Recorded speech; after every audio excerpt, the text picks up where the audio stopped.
Assalamualaikum warahmatullahi wabarakatuh. Salam sejahtera untuk semuanya. Perkenalkan, nama lengkap saya Adelia Puspita, nama panggilan saya Adel.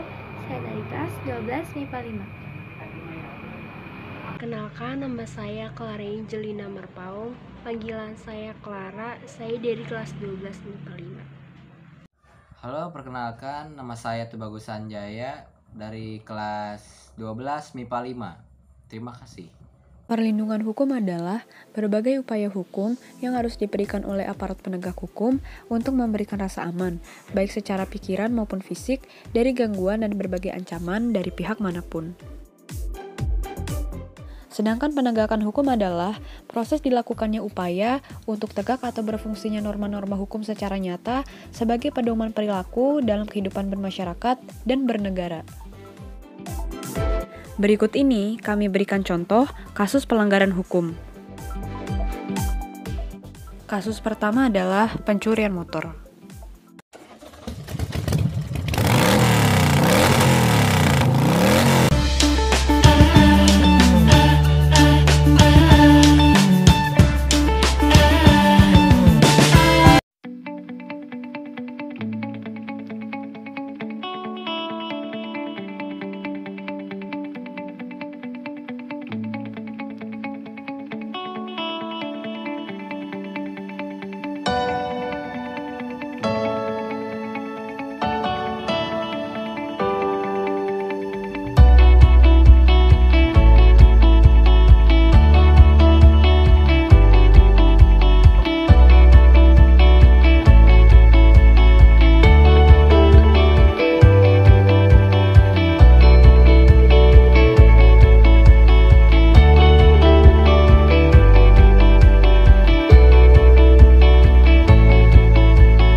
Contoh kasus pelanggaran hukum yang kedua adalah pembunuhan. Selasa 27 Desember kemarin, ini adalah detik-detik 11 korban dievakuasi dari dalam kamar mandi berukuran tak lebih dari 2 x 2 meter, pasca disekap selama belasan jam. Pemilik rumah Dodi Triyono, 3 anak Dodi, pembantu dan sopir, berada di dalam kamar mandi sempit tanpa ventilasi udara. Kejadian ini bermula saat 11 korban perampokan dengan pembunuhan ditemukan pada Selasa pagi. Mereka disekap dalam sebuah kamar mandi di Jalan Pulau Mas Utara, Pulau Gadung, Jakarta Timur. Pada Senin 26 Desember, pelaku diduga lebih dari 1 orang mendatangi TKP atau rumah korban. Pelaku menyekap korban dan diduga menggeledah rumah. 11 korban disekap dalam kamar mandi berukuran 1,5 x 1,5 meter, lalu meninggalkan TKP. Sekitar jam 8 pagi waktu Indonesia Barat, pada Selasa 27 Desember 2016, seorang kerabat korban datang ke TKP hendak menjemput anaknya yang menginap di rumah korban. Rumah tak terkunci dan tak berpenghuni. Sheila pun melapor ke pos keamanan. Dibantu beberapa warga, mereka kemudian memeriksa kondisi rumah. Sempat terdengar suara meminta tolong dari arah kamar mandi. Sheila pun langsung melapor ke pos polisi. Petugas datang, mendobrak kamar mandi, dan menemukan 11 korban. Kamera pemantau atau CCTV yang terpasang di rumah korban juga menggambarkan detik-detik masuknya pelaku ke dalam rumah menggunakan mobil minibus berwarna putih. 2 orang nampak dengan mudah mengakses masuk ke dalam rumah korban pada Senin lalu. Sementara di dalam rumah, pelaku mengumpulkan korban di ruangan tengah sebelum akhirnya 11 korban digiring masuk ke dalam kamar mandi. Dan contoh kasus pelanggaran hukum yang ketiga adalah kekerasan dalam rumah tangga.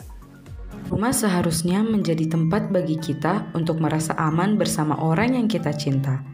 Sayangnya, tak semua orang beruntung bisa merasakannya. Masih banyak perempuan yang menjadi korban kekerasan dalam rumah tangga. 1 dari 3 perempuan di Indonesia pernah mengalami kekerasan oleh pasangan dan selain pasangan selama hidupnya. Hingga September 2019, telah terjadi 6.900 kasus kekerasan dalam rumah tangga. Tahukah kamu apa itu KDRT? KDRT adalah tindakan yang dilakukan di dalam rumah tangga, baik oleh suami, istri, maupun oleh anak yang berdampak buruk terhadap fisik, psikis, dan keharmonisan hubungan. Dasar hukum yang mengatur tentang KDRT adalah Pasal 1 Undang-Undang Nomor 23 Tahun 2004 tentang penghapusan kekerasan dalam rumah tangga atau Undang-Undang PKDRT Nomor 23 Tahun 2004. Lingkup tindakan KDRT adalah perbuatan terhadap seseorang, terutama perempuan, yang berakibat timbulnya kesengsaraan atau penderitaan secara fisik, seksual, psikologi, dan atau penelantaran keluarga, termasuk ancaman perbuatan, pemaksaan, atau perampasan kemerdekaan secara melawan hukum dalam lingkup rumah tangga. Lingkup mencakup A. Kekerasan fisik. Setiap perbuatan yang menyebabkan cedera berat, pingsan, luka berat, kehilangan salah satu panca indera, cacat dan sakit, lumpuh, terganggunya daya pikir, dan gugurnya kandungan seorang perempuan hingga kematian korban. B. Kekerasan psikologi adalah setiap perbuatan dan ucapan yang mengakibatkan ketakutan, hilangnya percaya diri, hilangnya kemampuan untuk bertindak, dan rasa tidak berdaya pada perempuan.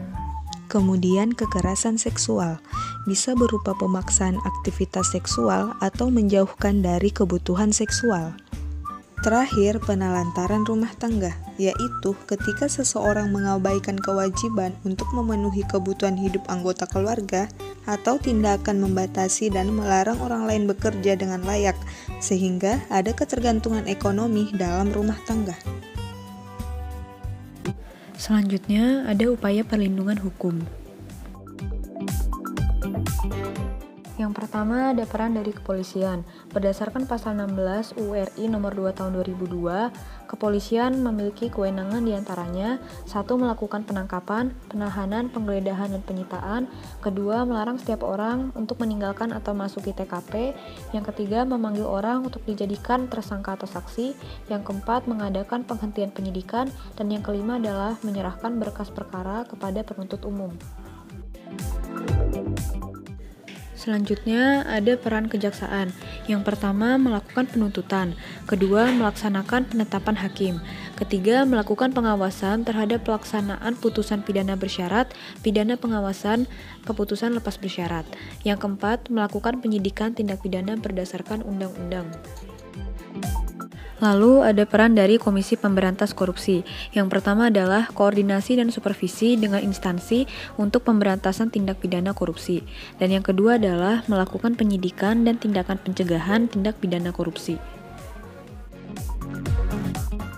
Yang terakhir ada sanksi atas pelanggaran hukum. Sanksi ini dibagi menjadi 2 bagian, ada sanksi tegas dan sanksi nyata. Sanksi tegas adalah adanya aturan yang telah dibuat secara material, telah diatur dalam peraturan perundang-undangan, mencakup hukuman pokok dan hukuman tambahan. Hukuman pokok terdiri dari hukuman mati, hukuman penjara seumur hidup dan sementara waktu. Hukuman tambahan ada pencabutan hak-hak tertentu, penyitaan barang, dan pengumuman keputusan hakim. Lalu yang kedua ada sanksi nyata, yaitu adanya aturan yang secara material telah ditetapkan kadar hukuman berdasarkan perbuatan yang dilanggarnya.